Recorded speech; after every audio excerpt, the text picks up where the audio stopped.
Last in Line Nation, welcome to another episode.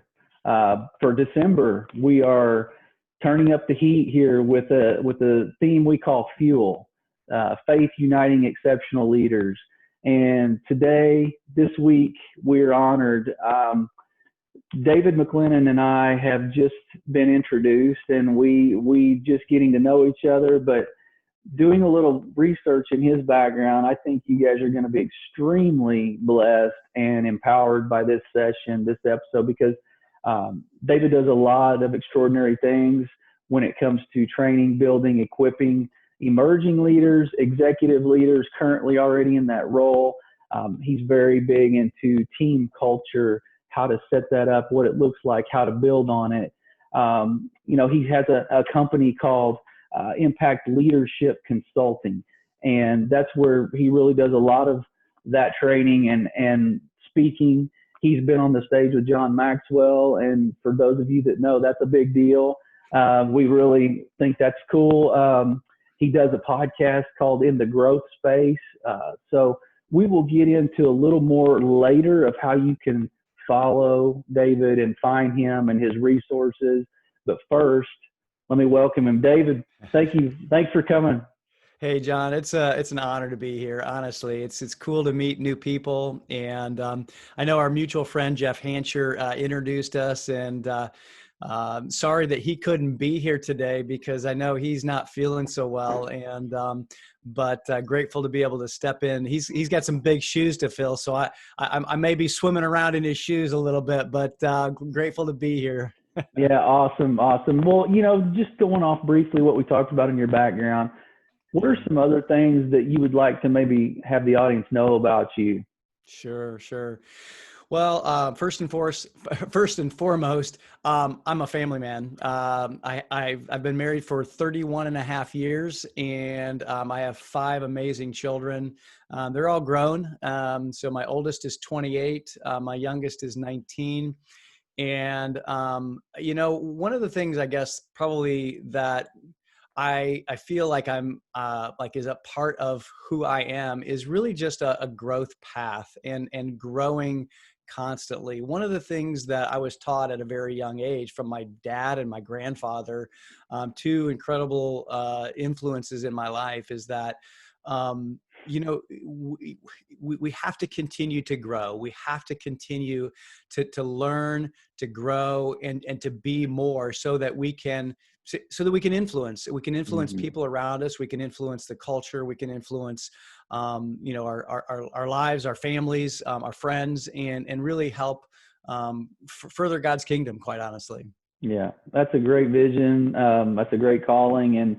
And like my audience will hear me say every episode, we all have influence. So therefore we are all leaders, and we're wired to lead in some capacity, whether it's your son's T-ball team or the cubicle at work.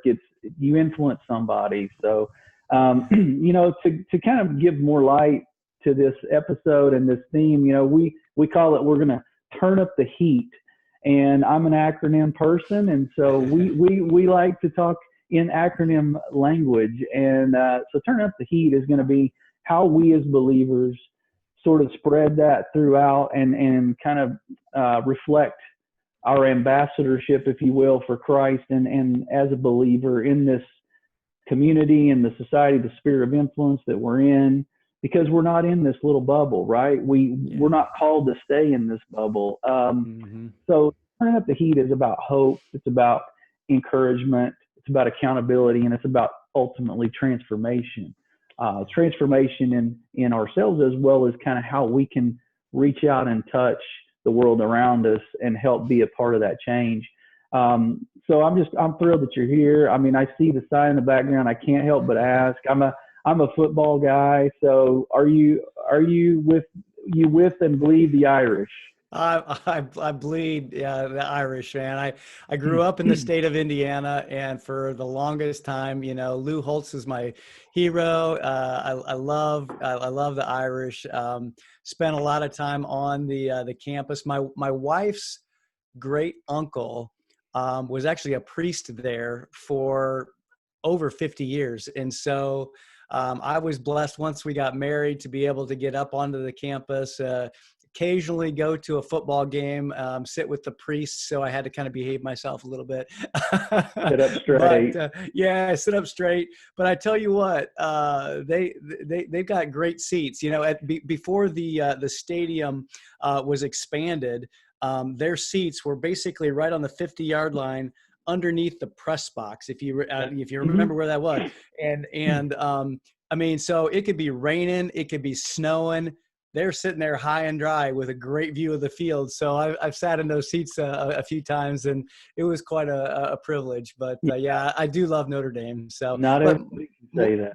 yeah, and more importantly, I love, you know, playing like a champion, because I love that theme, because really it's about every day waking up and doing your best and really being that champion and doing the things that are required by champions. So anyway, maybe we'll get Yeah. into that. I don't know. We'll see. Of course, of course. This thing could go a number of ways, and that's the beauty of it. We let it flow, and we go kind of where we feel led.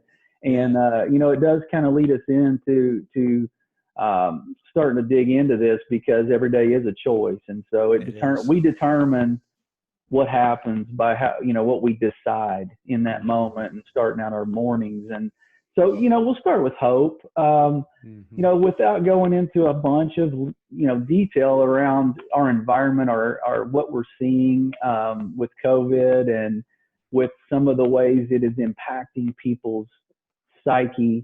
Our emotions have been on a roller coaster. And I would even go as far as to say, you know, folks have really come into a hopelessness, if you will, with what's happening now and where we're going, the unknown. There's fear. So, you know, as believers, we're called to maybe be a little different, right? Right. It's okay to stand out. And I keep saying that to my kids. It's okay to be abnormal in a world where normal looks dysfunctional. And what I would ask you is, just based on some of your experiences, even kind of some of the ways you teach, how do we kind of as believers walk this out, and what's our role in being that one little portion of hope that someone may see? You know, John, that's a great question.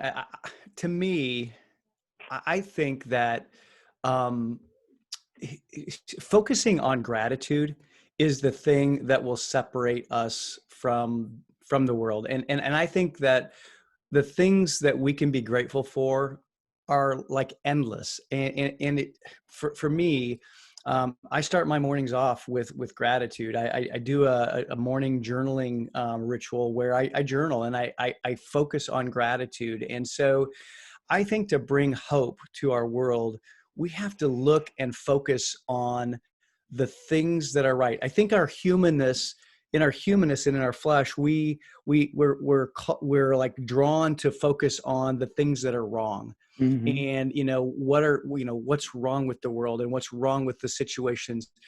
But when we turn and intentionally focus on the things that are right, the things that are good,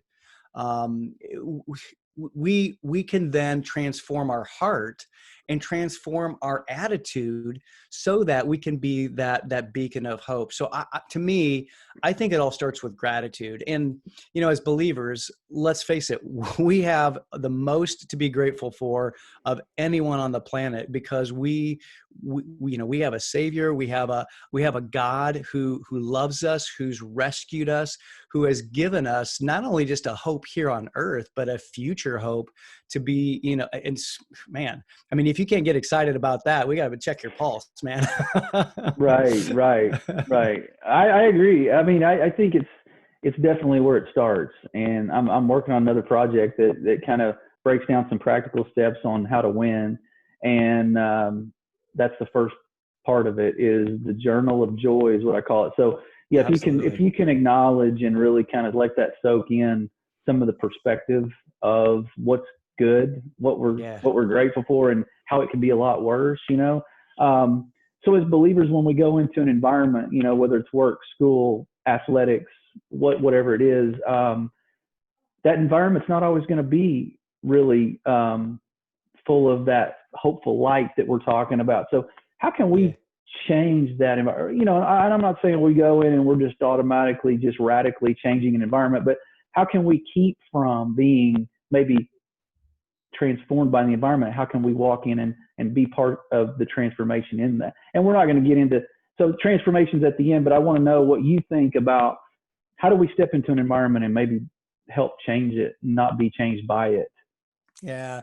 Well, first, I think we have to ground ourselves in our own rituals, our own habits, our own really disciplines. And so when we're disciplined and when we start our day with gratitude, then that gets our mindset. You know, the word says that we have to be transformed. We don't be conformed, but Yeah. we be transformed by the renewing of our mind. And that's a daily thing, man. I mean, I think that, you know, we're human. We live in this world. We can get discouraged. So not being conforming to the situations around us, we have to be disciplined in our daily routines. I call them daily rituals. But I think that's the first and foremost. But then I guess the other thing too is to really like ask a lot of questions. I get curious, and sometimes I like to ask questions that will like.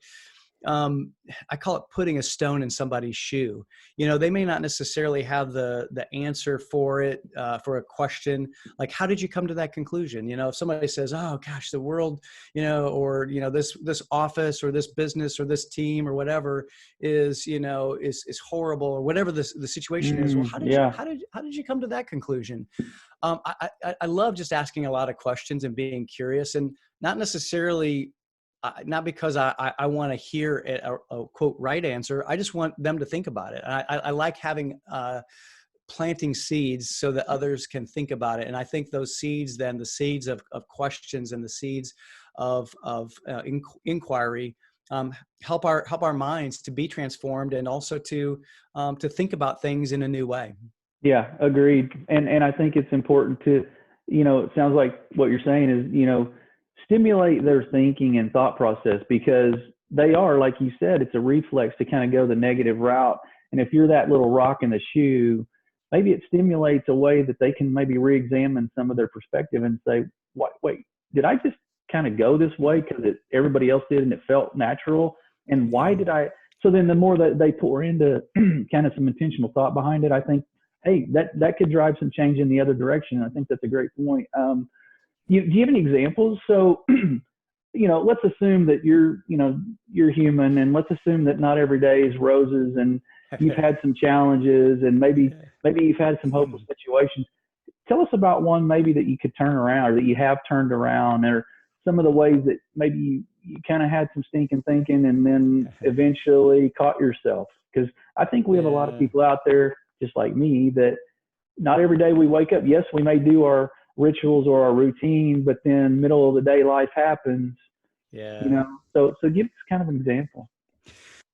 Yeah, you know, probably, and I think that one of the things that I do personally is, you know, I think we're mind, body, and spirit. And so one of the biggest things that I've done for myself and just transforming my own thinking is I get in a workout, you know, and I know it sounds kind of goofy maybe, or it sounds like, you know, maybe it's like, sounds so simple, but honestly, during the day, that's like, and I have the luxury of having, you know, control of my schedule. So my workouts actually happen in the afternoon. And so if I've been kind of on you know, a tangent of thinking in the morning where, you know, maybe I feel like, oh gosh, this day's not going well, I know that I've got a workout coming up, and my workouts generally help me to be able to reset my thinking.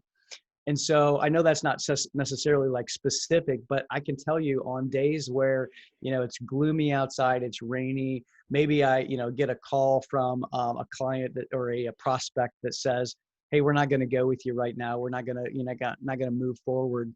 Actually, I just had this happen quite honestly last Saturday. So I was talking with a CEO of a company, and it's a kind of a startup company and a lot of things going on. And we're talking about implementing a system and a culture program, and they just weren't ready for it. And they weren't ready to move forward. And in the back of my mind, I could see that they need the system because of where they are. I've been in that startup space. And, so, but it's really being able to step back and know that, hey, look, I'll be here. I'll be here when you're ready. And it's, so to answer your question about how do I transform my thinking, a lot of times it's just like working out. It's a matter of being able to just get a reset. And for me, that's helped me more than anything. It's just getting a workout in, getting my body moving, and that kind of transforms my mind. And I've got two dogs, so that helps me to get outside and get into the nature. And anytime I get into nature, I just see the beauty that God has created, and the beauty, the intricacy of, the growth of trees and the animals in the, in the woods. I've got a lot of woods and trails around me. And that helps me to reset, quite frankly. So those are a couple of examples. That's good. That's a good word that you use, reset, because I think for the listeners, even though the workout in the middle of the day may not be practical for some, Right. I do mine in the morning because I know myself. And if I don't, I won't do it Sure. later in the day. But no, I think that it's being conscious of taking that time to really, and even if it's at a lunch hour, what I would say is the reset can look different for anybody. And it could be just unplugging from social media. It can be in your lunch hour, taking 15 or 20 minutes of no distractions and get quiet, find a place to just get quiet. And for believers, I mean, obviously it's one of those times you could just kind of press into the Lord and just ask for kind of a peace for the rest of the day. It sounds simple, but there's power in that. I've done it. And so that, that's a good way to look at it, as a reset throughout the day, because our mind can sort of wander and get distracted, and then become maybe in that mode of the world has affected me, and now I have negative thoughts. So we all have that happen. So, all right, let's shift into encouragement, because it sounds like you are a big encourager. It sounds like you sort of have to be in your line of work. Because, leaders don't just happen, and leadership isn't just great from the beginning. And I believe good leaders are encouragers. And that's obviously, it's a gift that God gives us. The Bible talks about it. Talk about the role of encouragement. It sounds fairly intuitive and straightforward, but, maybe peel it back a little and talk about encouragement in your life, somebody that's encouraged you, and maybe a way that you've sort of been able to translate that into what you do. Yeah. So as I think about it, I've had a lot of different mentors and a lot of different people in my life who have encouraged me. And I think that it really goes back, and it even starts with my grandfather. My grandfather was, he was we would call him a worship leader today, but back in his day, it was a song leader. He would actually stand up in front of the congregation and, wave his hands and, and sing. And he was, I think for me, he was the best example of an encourager. And he would always give me something positive to think about. And I think that as leaders, we have to be able to know that our people have, greatness within them. God has given us the ability, the potential within each one of us to be everything that He's called us to be. And as leaders, we need to pull that out of people. And I think it's just a matter of reminding them that they have greatness within them. I mean, let's face it, if we're believers, God tells us in the Word that we have the Holy Spirit. We have God Himself within us and comes and helps us. And so when you look at that and you think, I've been thinking about that a lot lately, and that to me is encouraging. It's encouraging because when we have God Himself in us, what more do we need to be able to know that, look, we have so much available to us. And so as leaders, we have to help people recognize that and recognize the value that they have. And so I think for me, my encouragement came from my grandfather. He taught me just to look at things in a positive way, look at the possibility. And you know, there's a question that's been rattling around in my head from one of my mentors. I don't know. I'm sure that, well, I shouldn't say I'm sure. You may or may not have ever heard of Michael Hyatt, but Michael Hyatt, he's a leadership development guy. And you know, he has a question, and he says, you know, what does this make possible? And I think about that question, and I think, well, what does this make possible?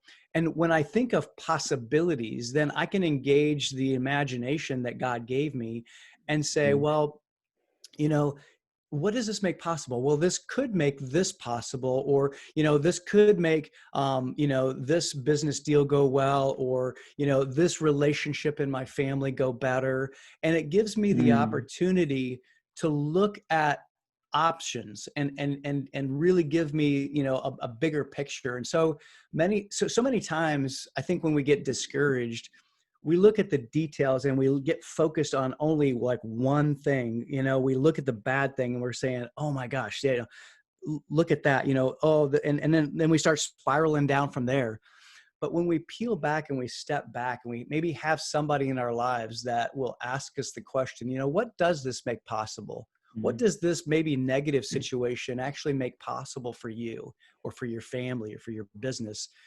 And I think when we do that, when we step back, it really helps us to be able to refocus. It's kind of like taking you know, instead of a microscope, you know, getting back and getting one of those macro lenses where we can actually see, you know, 360 degrees or, you know, 180 degrees of the picture, so that it says, you know, oh, wow, this does make this possible. Because of this, I could do this. And so I think that question for me, and one of the things you'll see too, is that I love questions. And it's one of the things that John Maxwell teaches. He wrote a book that was really impactful for me called Good Leaders Ask Great Questions. And I've taken that book, and if you saw my copy, I mean, it's like, I got paper clips, I got underlines, I got highlights. It's just a great book. But I think questions help us to be able to refocus and help to encourage us in a way that it comes from within us. Because you know, we could have somebody externally, you know, cheering us on and saying, come on, David, come on, John, let's go, let's do this. But sometimes that's kind of fake, you know. But coming from within us, when we were able to think and step back and maybe even just for ourselves discover what this does make possible, that helps to encourage us from a whole different level. So I don't know if that's helpful, but I think that's been my perspective on encouragement. Yeah, it's good, man. And I'm 25 years in sales, and so questions are a big part of that. Absolutely. And you know, the best part of questions, even if it's just kind of within yourself, is it stimulates and kind of creates that need to engage in dialogue and, you know, examine certain things. And the kind of questions that you're talking about, you know, just those ones that require some sort of thought and depth in the response, and that gets the ball rolling. And then we all of a sudden we start brainstorming, and all of a sudden we've got a solution, right, to a situation. So did you know, some of the, you know, if there's any sort of discouragement that we see discouragement a lot. We see people that are discouraged currently. You know, a lot of folks are out there just searching for something to be encouraged about.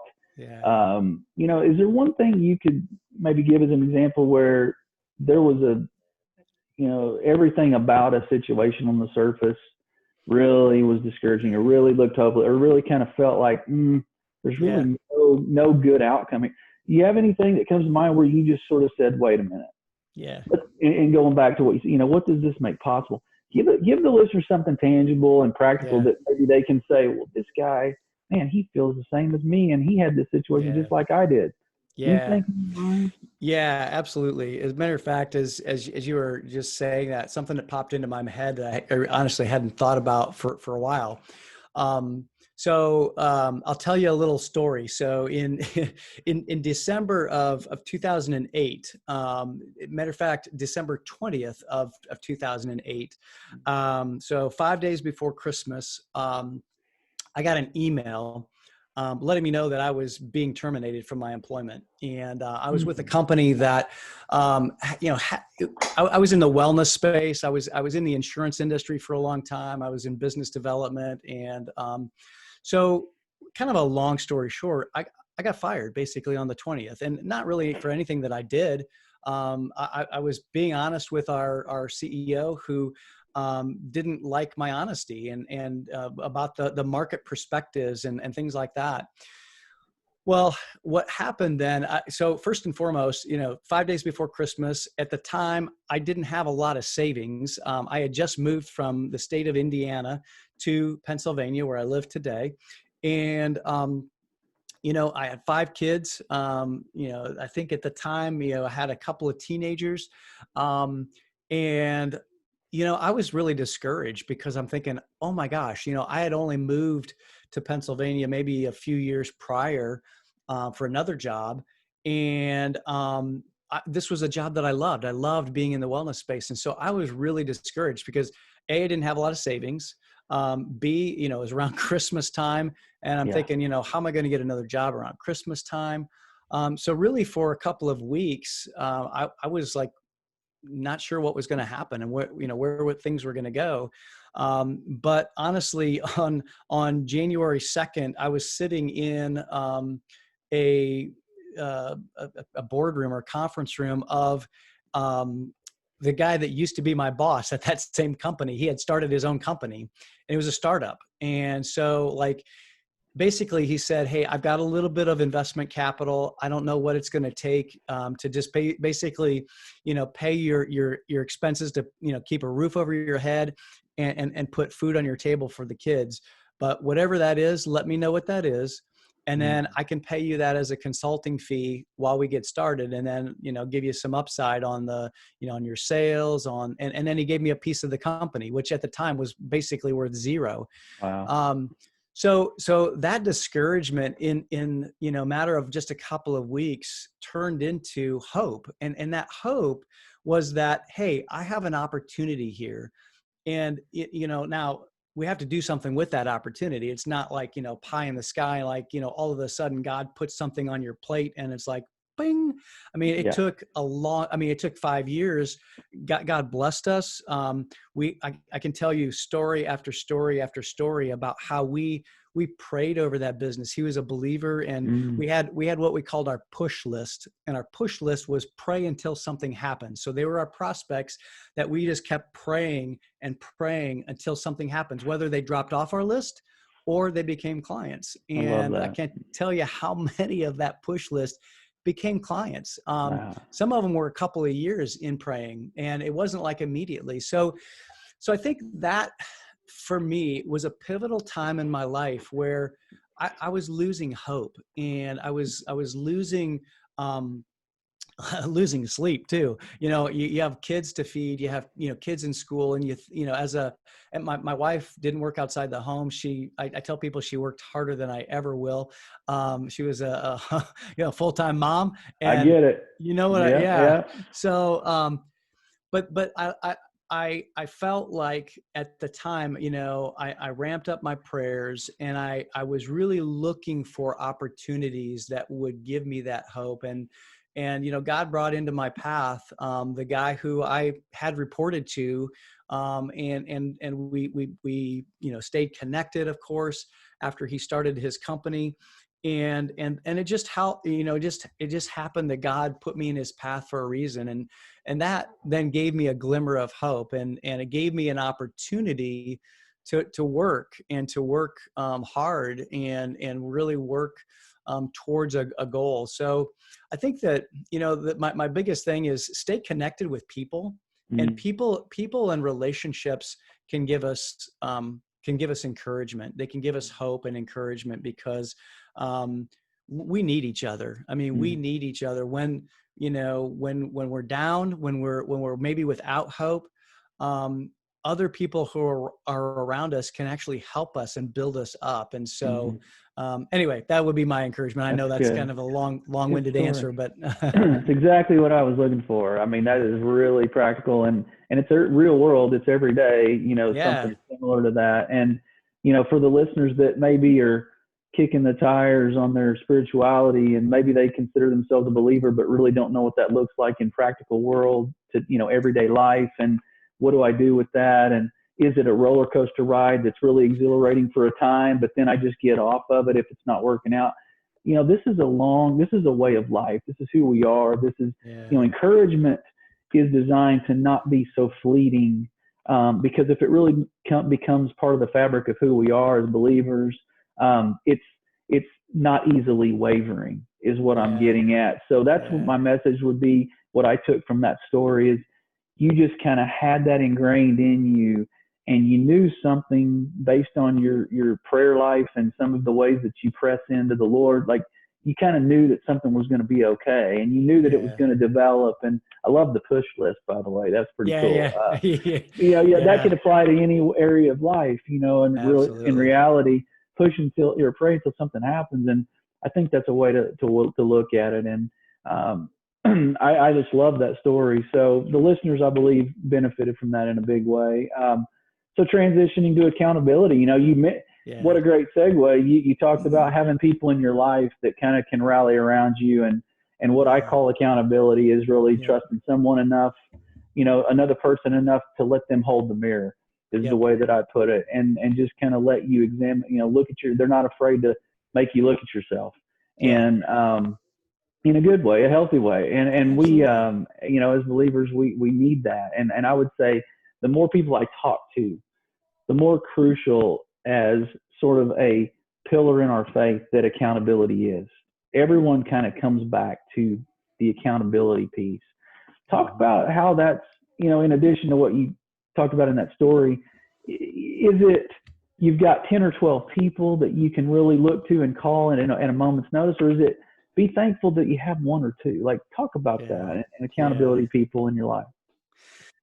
Yeah, so I'm part of a couple of different masterminds, and one mastermind is really more for my personal faith and my personal, relational and family, life, and the other really is for my business life. And so I'm super blessed to be able to have people in my family, in my life, to be able to speak into me and into my family, into my business.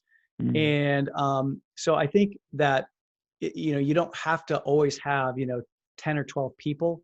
It's great if you do. Right. But if you have a couple people who are willing to ask you the hard questions, in my work with companies, and really at the end of the day, companies are simply people.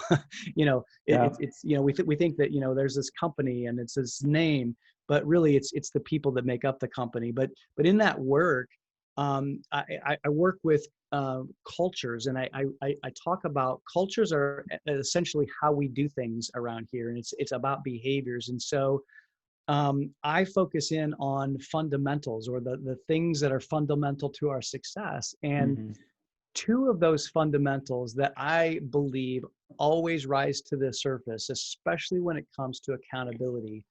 The first one is speaking straight. And speaking straight is not just, hey, I'm just going to tell you what everything, is wrong, or I'm just going to kind of throw up and point everything out to you. But speaking straight is really moving a situation forward. And you can't speak straight, though, unless you're going to listen generously. And so I always when I put together the cultural behaviors, I always make sure that listening generously comes before speaking straight.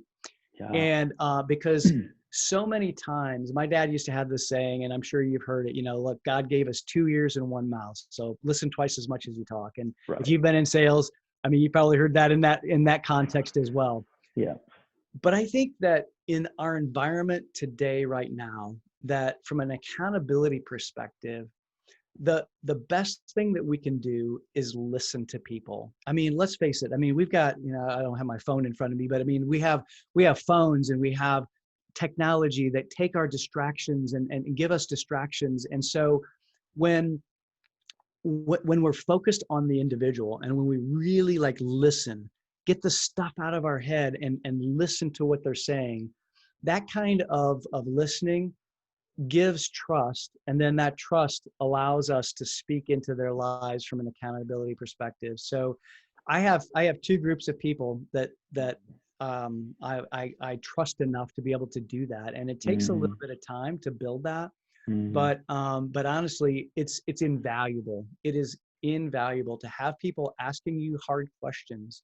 And but I know that because they love me and because they want the best for me, that I give them permission to ask those hard questions. And and sometimes it's like it makes me uncomfortable. And sometimes I'm like, man, I didn't measure up, or I didn't follow through in this area, or I didn't honor my commitment in this area. And so it makes me think. But again, going back to questions, I think that questions are the power that help give us and drive that accountability.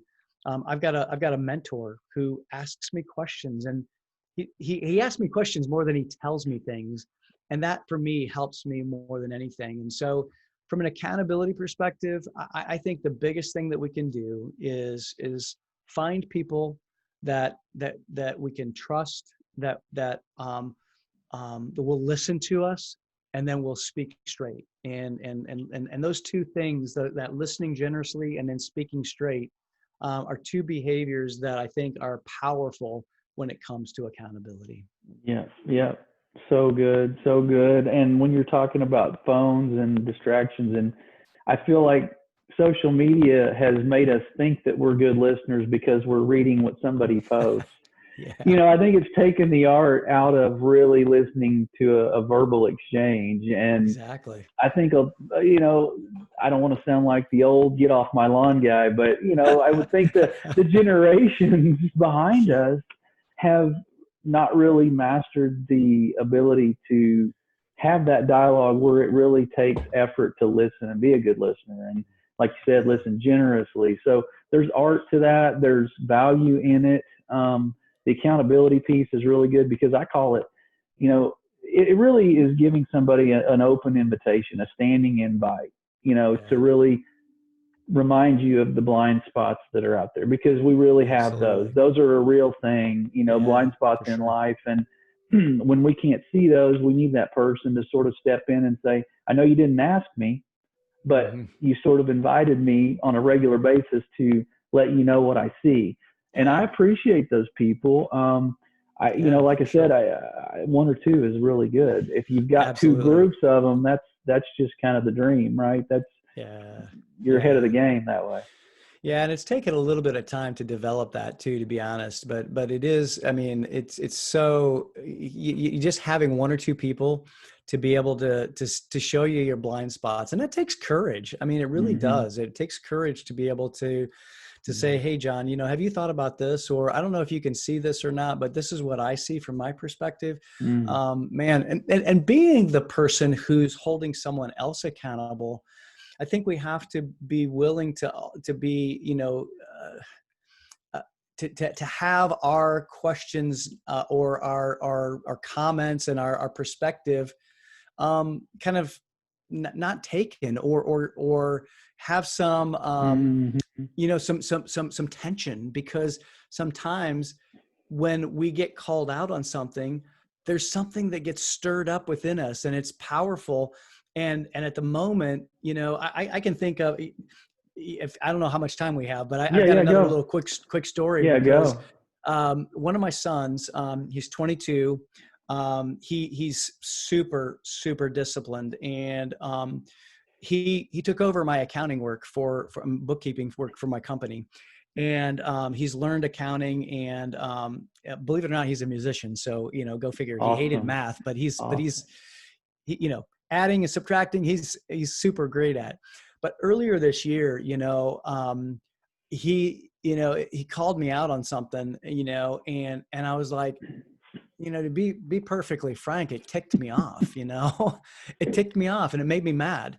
And like, when I get mad, I need to either go for a run, or I need to, like, just step away from a situation for a little bit and process. And so I did. I was like, man, I'll be back. I took my journal.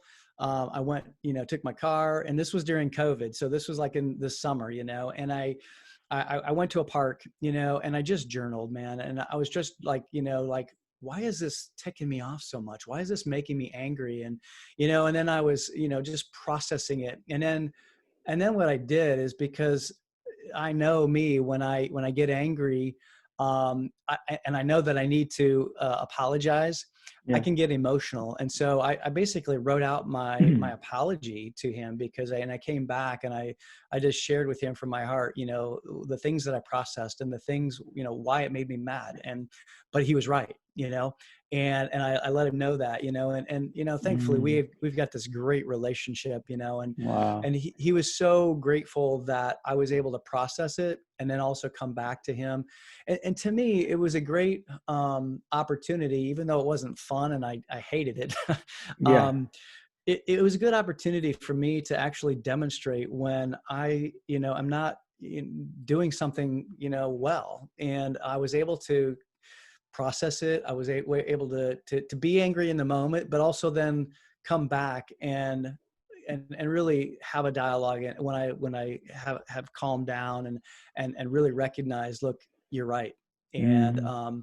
so anyway, that's kind of a more contemporaneous situation, I know, that has helped me in terms of the accountability. And those, so going back, sometimes when we have accountability in our life, Hmm. it may stir stuff up, and it may stir up anger. And that anger stemmed from fear, and so, Yeah. so really anger, I think, is fear at its basis. And so, Hmm. we have to be willing to know that it may stir something up in somebody. And so when it does, just be ready for it, but be gracious, let people process things. And then, and then, hopefully, things they'll process it internally and then come back and alter their behavior. Yeah. Perfect. Yeah, it's hard. I mean, pride factors in as well, Oh especially yeah. if you're getting instruction from a family member, let alone Oh yeah. your son. and Yeah, and there's really a dose of humility that you really have to kind of digest in those moments. And sounds like you absolutely. passed the test. There's a Didn't there's a feel like it sales. at the moment. It didn't feel like it at the moment, but They never do. They never do. yeah. But no, there's a sales model out there from years ago that I had come across that talks about destructive and constructive tension Mm, with customers. And if you yeah. can create that constructive tension with some of Yeah. the questions you ask, that get maybe there's a rub there, Yeah. but it Yeah. also makes them verbalize something that maybe is ripe for change. And so, Hmm. and then Yeah. behaviors become, influence starts to happen. So I Yeah. think there's something to that constructive tension. um, so Yeah. no, I think the accountability is huge. And you hit on a lot of different topics that I think people that are listening are like, man, okay, I'm not crazy, I'm not alone. Right. There is a way through some of these situations, and there is somebody Absolutely. out there, if you really look, that you can sort of empower to hold that mirror for you. And Yeah. I think growth happens there. So, Yeah, for the sure. next part and how we round this out will be through the transformation. And Yeah. as believers, doing our portion with our portion that we've been given. And we do have a portion and a role to play in how we transform what we're looking at as a society, as a Mhm. culture. And you talk about corporate culture. As a society, the culture has shifted, it seems. Maybe shifted in a way that is a direction away from the way God intended it originally. His original blueprint surely doesn't look like what we're seeing now. So, Mhm. what is your thought? I know you've got the perfect answer, and I know you've got the snap your finger moment that's going to change the world. But what would you say? Like, how what's one thing you can see that's tangible, that's kind of a way we can have traction to help sort of transform into a better, what we're seeing, into a better environment? The thing that keeps rattling in my head as you're asking that question is going back to listening generously. I think that we all want to like talk. We all want to like in church terms, we all want to preach. We all want to tell people, why they're wrong, or tell people why they're not doing something right. And honestly, I believe in a world with a lot of noise, with a lot of people preaching. I mean, social media, all of that stuff. I think when it comes down to it, if we can listen, and if we can learn to listen to people, if we can learn to be curious and really love people, no matter what their perspective is, I think that can be transformational. I really do. And I know that may sound Pollyannish, but I can tell you that there are a ton of people who want to be heard. Mm-hmm. And I just know, like in my coaching, like when I've got group coaching environments, and I've got one-on-one coaching environments. And I know that when I can give space and hear people and know that I'm giving them my undivided attention, and I'm listening to what they're saying, and also listening to what they're not saying, and asking good quality questions to help them think. Because I believe that everything comes down to the way we think. The way we think drives our behavior. Mm-hmm. And so by listening to people, I think that can transform the world, by listening people and letting them to be heard. Because when they're heard, they will listen back, and they will not only listen back to what we want to say at the right time, but more importantly, they'll listen to their heart. They'll listen to the things that they're thinking. So I don't know, that to me, that seems like the biggest thing that I think we can do in this environment where there's just a lot of noise and a lot of people preaching. We need to listen.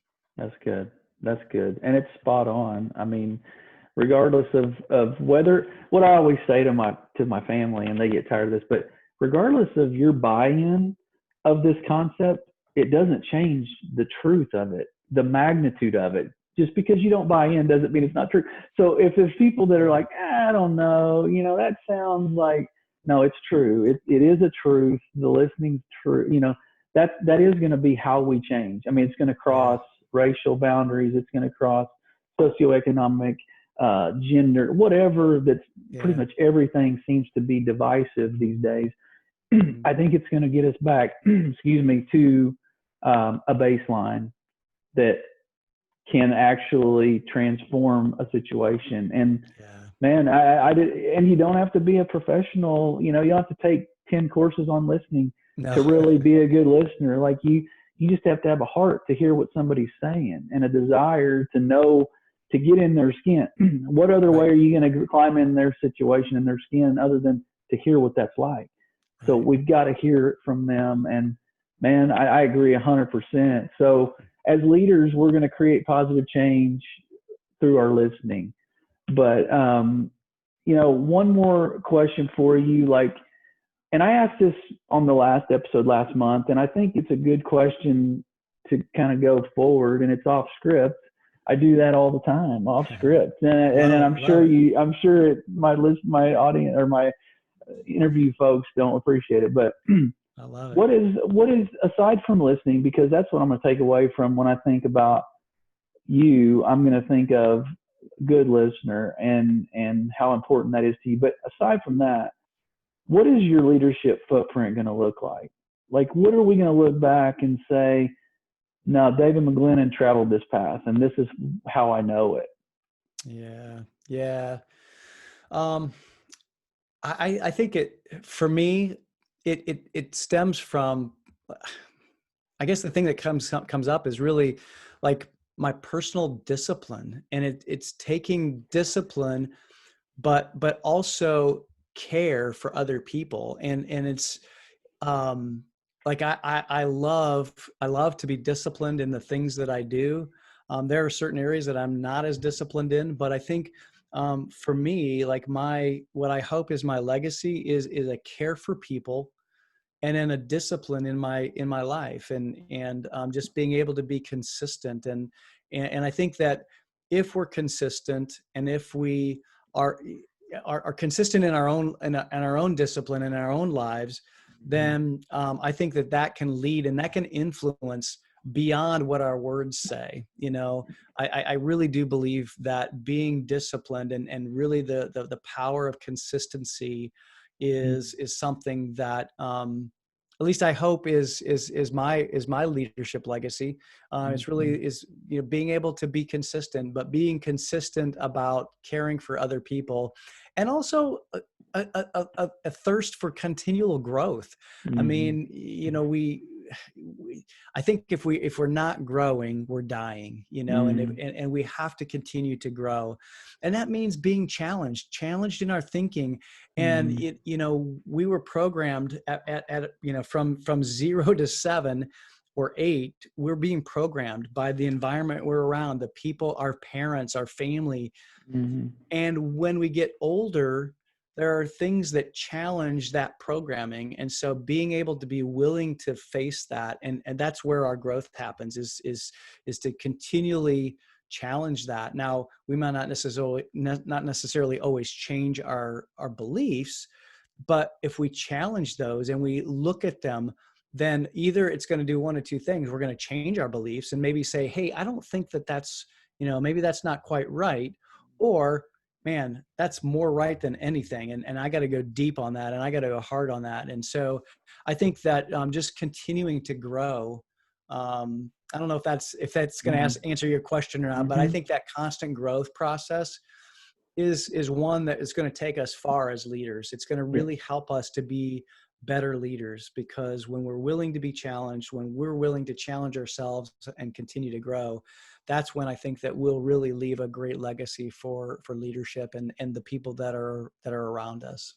Yeah, and that's great, because I mean, I'm hearing you say that you know, the flag you're flying with leadership is that consistency, and that people know what they're going to get on a daily basis, and there's no surprises. And underneath that, for sure, is they know that you're always trying to grow, and that's part of your consistency, and your stability and dependability is the fact that you are continuously growing. And so, no, I really think this has been huge. There's just a lot of meaty substance to what we've talked about, and it's totally what I was going for today. Where can they find, you know, folks that want more resources from David McGlennen and kind of things you're maybe working on? Because I haven't heard you talk about a book, but hearing that you're a journal person, I bet you've got many books waiting to come out. So what's next? Yeah, no. Well, what's interesting is actually I have an ebook that I wrote a couple of years ago. And, you know, as John Maxwell talks about, he talks about his first book. You know, first book is always crap. It's just horrible, you know. and I feel like that's mine as well, because after I wrote it, I kept thinking about, oh, I would have changed this, you know. And it's actually called Navigating Change for High Performing Leaders. And because at a time in my life, I was really going through a lot of change. But really what's next for me is continuing to grow my practice around emerging leaders. So I have a group called the Emerging Leader Inner Circle. We just finished our second annual summit. This year it was virtual, of course, but last year it was in person. But I've got a group of emerging leaders, and it's actually, now it's worldwide. I can say it's worldwide because we've got some people in Europe that are going to be joining us and have joined us this past year. And so I'm really encouraged by that. So I'm continuing to grow my masterminds for both emerging leaders and also business leaders. And those are two things I know that I'm working on. And then really, I've got a podcast called In the Growth Space. And it's a new podcast. I had a podcast that I only released on YouTube, on my YouTube channel. It was called Be the Leader. And it's really doing similar things to this, where I'm interviewing leaders that I think are really, you know, interesting. And have a great message, and I transformed it to being able to go out onto all of the regular podcast platforms. And I just started it in October, but I've got some really cool leaders that my first several episodes are just solo. So, if you go back to, I think it's episode 1 and 2, you're going to hear some of my personal story, my professional story. And then I do a series on growth. And then I bring in one of my mentors for my first interview, Paul Martinelli. He was the president of the John Maxwell team. And he's been a great friend, a great mentor over the years. And he was my first guest on this podcast. So anyway, Nice. that's where you can catch me. My website is davidmcglennen.com, www.davidmcglennen.com. Okay. Happy to connect with people there. And Okay. I'm on, I'm on LinkedIn mostly, but I do have an Instagram account as well. So. Okay. And one thing he left out that I'll just close with is a recovering triathlete. Yeah. That's not nothing. That's not nothing. That's big time.